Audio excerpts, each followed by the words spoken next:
Hello and welcome. My name is Dr Tina Rae. I'm an educational and child psychologist. This is the 13th in my series of sessions to promote mental health and well-being for teens and tweens. Today's focus is going to be on managing exam stress. We've talked about stress previously in this series, and I gave you the analogy of a stress bucket, this kind of visual image, so that you could understand how our buckets fill up with all the different stresses, but we need to actually get rid of some of that, drilling those holes in the bottom of the bucket to let that stress out so that it maintains a manageable level of stress for us. So that can include things like rest and relaxation, eating well, taking exercise, managing our time well, doing things that we enjoy, getting away from things, getting away from our worries, and spending time with people who love us and who we can connect with easily. So managing our stress, we know something about this. Exam stress is something that all children and young people and adults to some extent who work academically like I do will have to actually learn how to manage. And I think it's really, really important that A, we understand stress, but B, we recognise some of the things that we can do to effectively manage it, specifically related to those assessments and tests that we all have to take at some point in our educational careers. We know what bad stress looks like, okay? So we can't be focused on the activity. We're overwhelmed by this sense of real sort of panic inside ourselves with our heart pounding. We can feel sick, we can get very emotional and teary. And this makes us a bit more unpredictable, and we'll try to avoid the task. We'll procrastinate. So, for example, we know we've got the revision to do, we know we've got the study to do, but we will actually kind of won't be able to do it because we've got this overwhelm. When we feel that level of bad stress and we're so much lacking in energy and so much feeling overwhelmed by it, that's when we really need to talk to someone, talk to a trusted adult or friend, someone that we know can help us to process this and to manage it more effectively. And this may mean seeking some help from a professional in your school counsellor, your learning mentor team, or someone who is actually in the pastoral side in your school staff team. Warning signs, I think, that we're beginning to experience bad stress is that we flit around a lot, okay? If you're not being able to really concentrate and focus on something, this is a little warning signal to you that you may need to just take a mindfulness break, a 5-minute break from what you're doing, and call upon your support network, okay? So these are not kind of the bad stress symptoms that we would get if we were experiencing a near toxic level of stress. This is just the warning signal to us to just stop and take a bit more care. We might find it hard to get motivated. We might feel some butterflies in our tummy. This is when we can actually do something about it quite easily and quickly. Good stress, and there is such a thing, it's really important to also recognise that when we've got that level of adrenaline, it can really help us be more alert and to focus, to recognise what's going on. We can be really attentioned to what we're doing, that task in hand, and we can be motivated to complete it and really study well. So very, very important. How do we cope with that? Well, we identify what really works for us, what motivates us. We take that deep breath so we can remain in that focused state. What really helps us to build concentration when we're actually engaging in the study task is to think very carefully about our own physical, emotional, mental well-being. We need to fuel up first, and eating breakfast is really, really important. Don't skip it.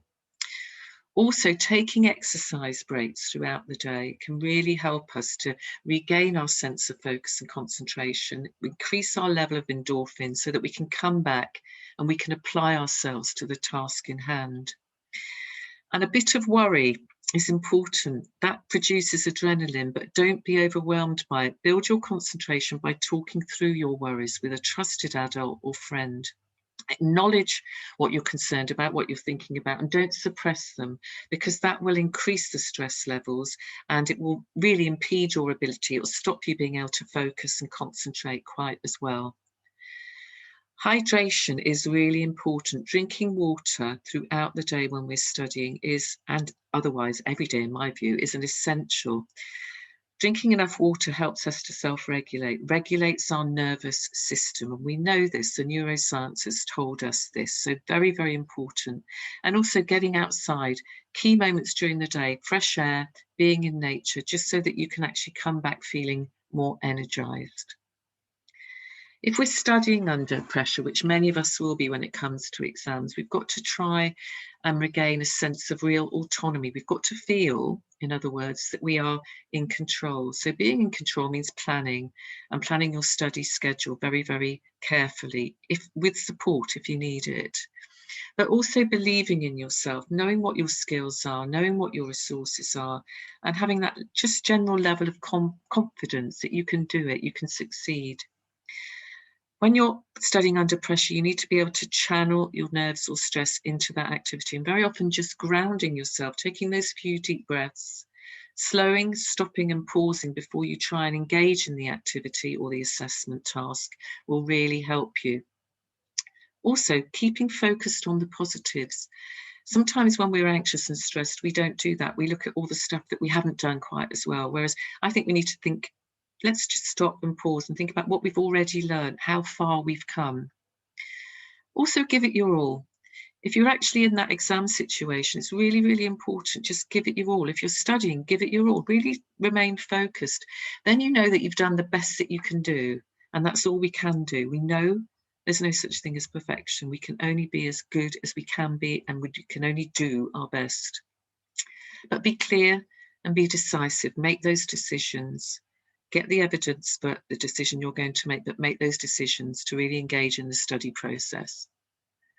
What really helps us in terms of revising is to really learn specific strategies for organising ourselves, so getting that study schedule, that revision schedule all worked out.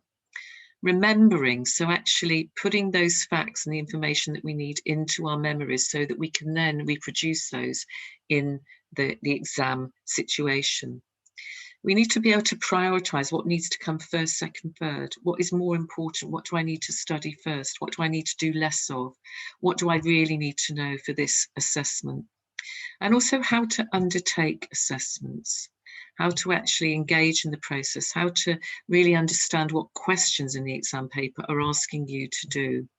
Now, there are lots and lots of books and lots of resources and information, particularly on the internet, about these specific strategies.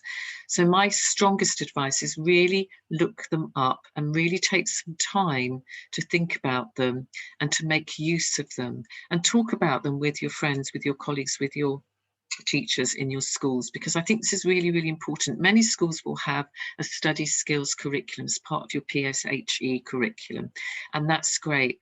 But I do think that there's, we need to take responsibility ourselves. All of us can get better at this stuff, and it's about actually taking the time to investigate and to have a go and to practice some of these key strategies.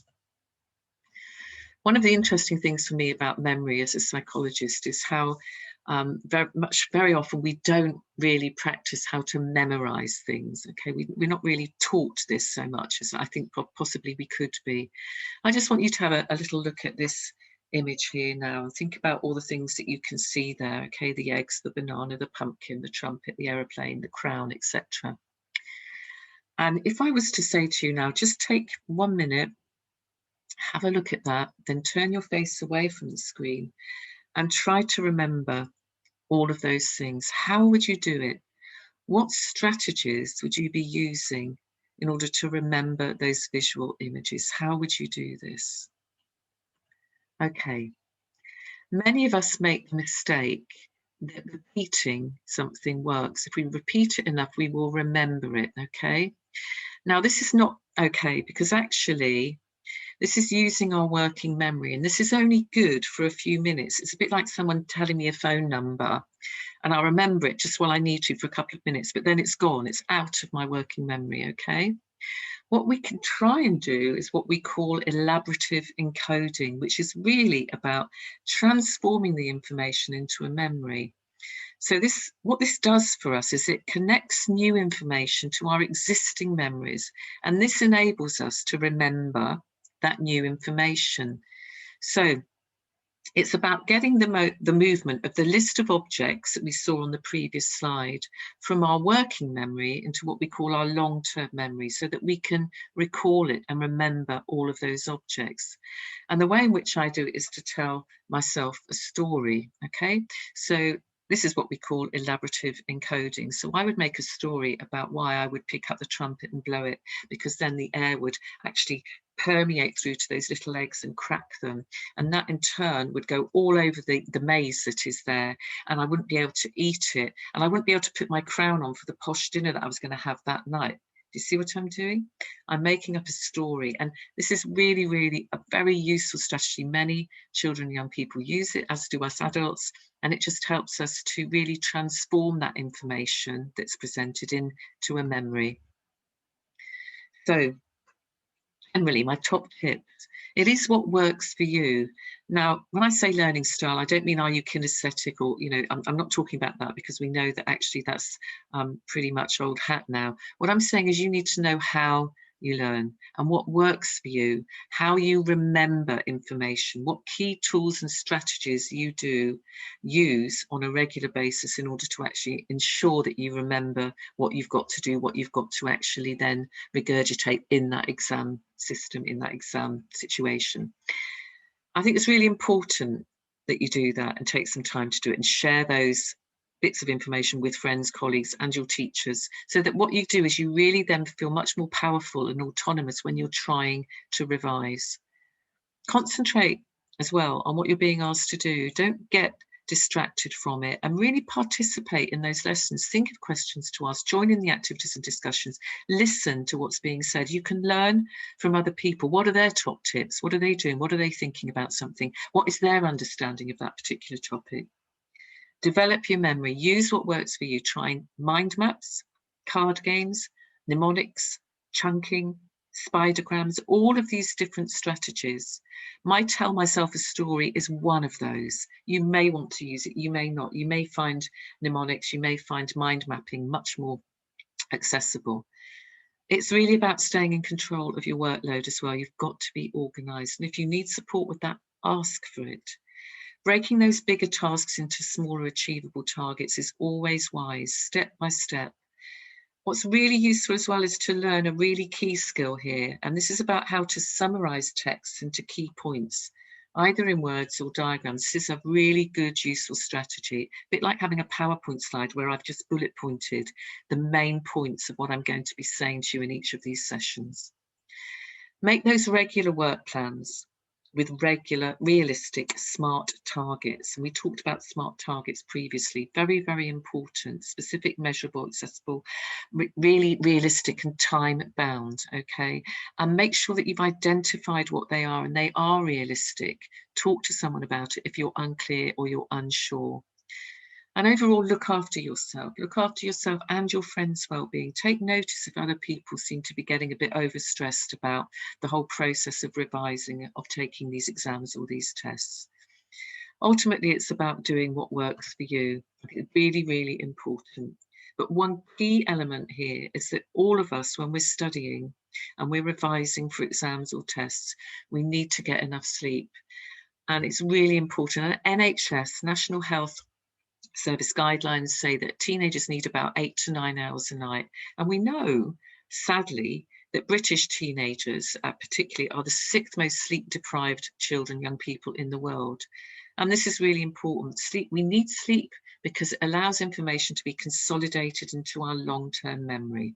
Okay, so we know also 17 to 19 hours of sleep deprivation. We know this from the research. What this does is it cognitively impairs us, and motor performance is really significantly impaired. So when people have not had sleep for 17 to 19 hours, they walk around as if they're drunk, as if they've had too much to drink, because basically they lose control of their motor system. So really, really important. Sleep is an essential, not just for stress management, but also if we're going to be able to study and perform our best.